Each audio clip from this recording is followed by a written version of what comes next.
Hey y'all, and welcome back to There's Danger Here. I'm Leilani. The Amber Alert system has been around since as long as I can remember, but there was a time when there was no system for the notification of missing children. Before then, there were hour delays between a child going missing and critical information being sent out to the public, often via the local news. What happened to change all that? Well, unfortunately, Amber's case did. Amber Hagerman was born on November 25th, 1986, to Donna and Richard, the oldest of two children with a younger brother, Ricky. Amber was born and raised in Arlington, Texas. Her parents split when Amber was 7, and Donna raised the children as a single mother. Donna stated, "That's about the time that Richard started drinking, and he became physically abusive to her, though he never hit the children." After police were called multiple times, they eventually threatened that they would have to take away the children and put them into state care. Donna said that was enough for her. She packed her bags and left, hiding in her car for a couple days, and then going to a woman's shelter for 6 weeks as they helped her secure an apartment and get her on welfare. In 1995, Donna was approached by a film crew making a documentary series involving single women and how they got off welfare after finding her in a women's shelter. One producer, Pam Curry, stated they wanted to document a single mother of two children. After a lot of no's from people, they were about ready to give up when a contact led her straight to Donna, who, though initially reserved, thought maybe by learning about her life, she could help other women in similar situations. In August of 1995, a local film crew started filming the Hagerman family with producer Pam involved. Pam directs some questions while filming their daily life. And at the time, Donna was going to school and volunteering at the food stamp office.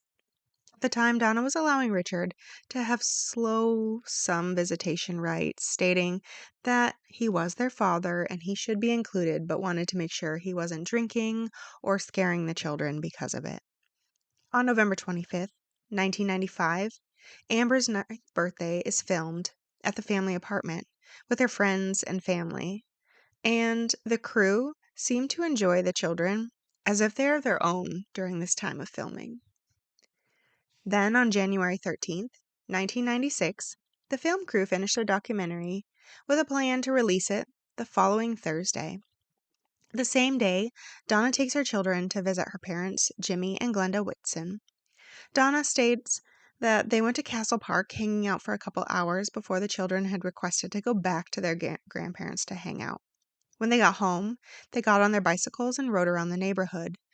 The two children rode around together at around 3 p.m. Ricky said that they always rode around the block, which makes essentially this large triangle shape, and typically they do it in right turns to stay on their loop. But on the 13th, they took a left and went to an abandoned parking lot. There was a ramp connected to an old grocery store, and they wanted to ride down it. It's the type of ramp that was used to unload groceries and stuff at the time, so the built-in concrete style. But Ricky got scared and said they needed to go home before they got in trouble. Amber told him to go, and she'd be right behind him. But when he got home, Amber had not caught up, and immediately Jimmy, who was out in the driveway area, asked where they went. Ricky told his grandfather that she went to an abandoned parking lot, and Jimmy immediately threw Ricky's bike in the truck, and the two went to go get her. In the meantime, a 911 call comes in. It's at 3:18 p.m. 78-year-old Jimmy Kevill reported a black pickup, like a Ford, pulled up over on Abram Street, grabbed a girl, and took off toward town. He was a non-African male, less than 6 feet tall, with a medium build. Amber screamed, and that's what made him call in. See, Jimmy's yard faced the old store, and he was out doing yard work when all of this happened. And that's how he became the prime witness. He just watched Amber be kidnapped. Jimmy and Ricky arrive shortly after the call is made, and they see Amber's bike, but she's gone. At around the same time, a patrol officer pulls up and ends up getting Jimmy's statement of looking for Amber after Ricky getting home without her. Jimmy had to return home without Amber. Donna phones Richard almost immediately and informs him that Amber had been kidnapped and to get over to their parents' house, like now. Pam gets a call from her husband saying that the family needed her. She called Jimmy and Glenda's house and found out about the abduction around the same time. Immediately, she picked up and headed to them, along with the film crew. So, as this is happening, Richard shows up to the house to help search. Donna was told to stay home while others went out, but they really didn't know where to go as this man had left via a truck. The documentary crew arrived and started filming to show the family side, what they did, how they were reacting, and how they were getting the word out. Mike Simons, a local detective, gets a call about a possible child abduction. Detectives comb the parking lot for clues, such as tire marks, but there was really nothing of value. And so a bolo goes out for a pickup truck. And another detective reported that he pulled over probably more than a dozen trucks that day.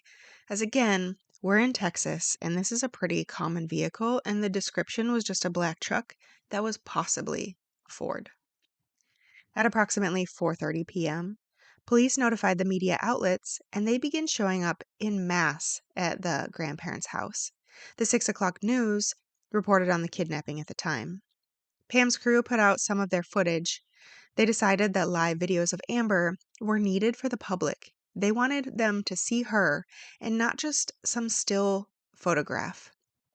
And as a result, the community was deeply impacted by this live footage. Donna made pleas for Amber to be let go. Immediately, calls come in with leads.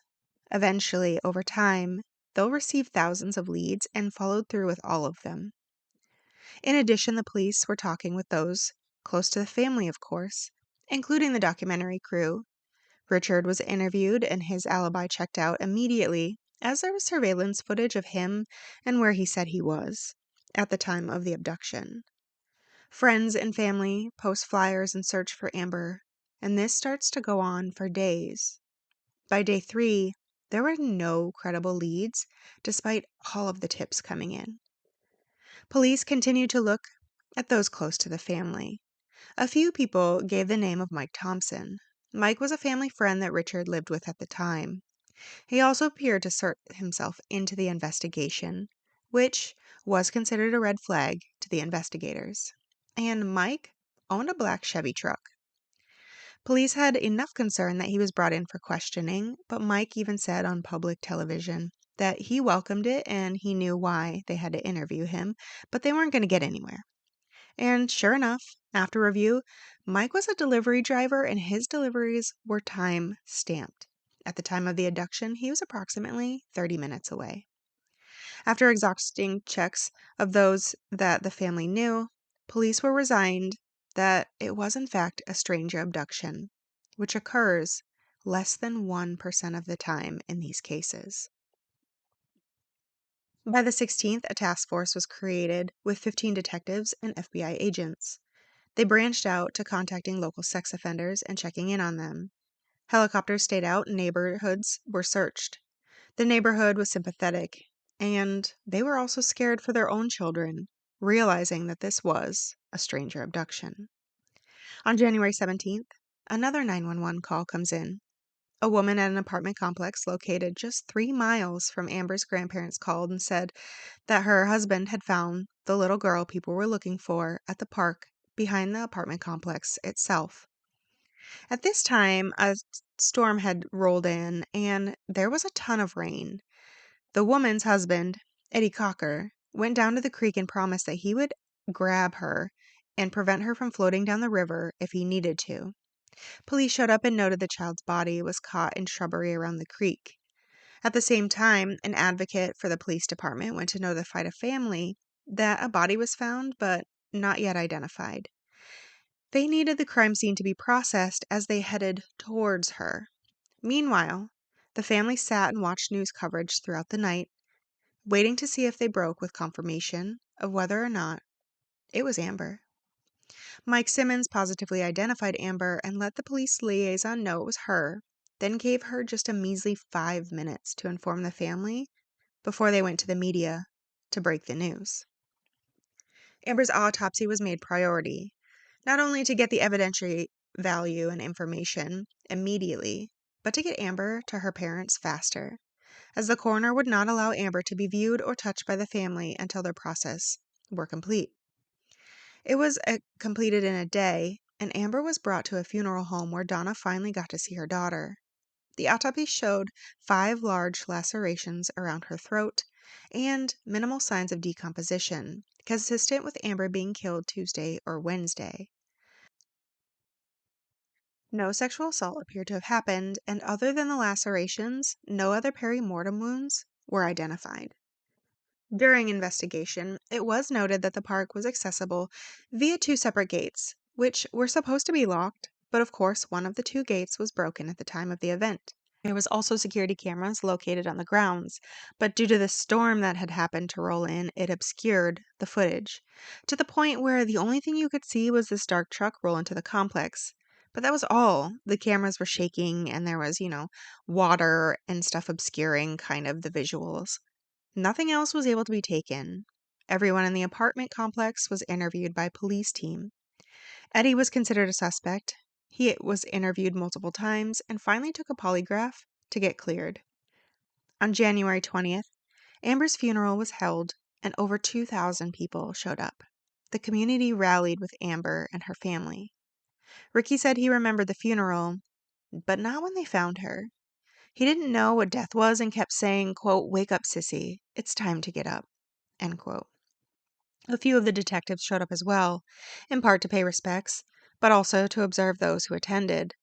They had additional surveillance from a distance to monitor those coming and going and see if they noted anyone who stuck out or anyone who kind of stayed on the periphery and might have been suspicious. Because again, we know that killers often like to relive this, and so they'll go to crime scenes, they'll go to these events, they'll insert themselves. But here, they still didn't get any leads. Briefings were held twice a day for a long time to try and keep momentum on the case. Then, eventually, a woman came forward stating she actually saw the whole abduction, including a better description of the truck and a partial license plate. Off that, police worked with Ford and found a truck that matched the better description that was given, and it had the correct partial license plate match. Police go to the house and find a man who complies with the request to be searched. The police go in, and after the investigation on him, he was eventually dropped as a suspect. There was nothing. So they go back to the woman and start talking to her, and eventually she caves. It comes to light that she made up the whole story. She felt bad for Donna and was trying to get police amped up with this kind of information and see if she could just get something going as a result. Donna and police both reported their frustration with these false leads, and not just with her, but all of the false leads that came in, because that took time and resources from the investigation and the potential of actually finding the real killer.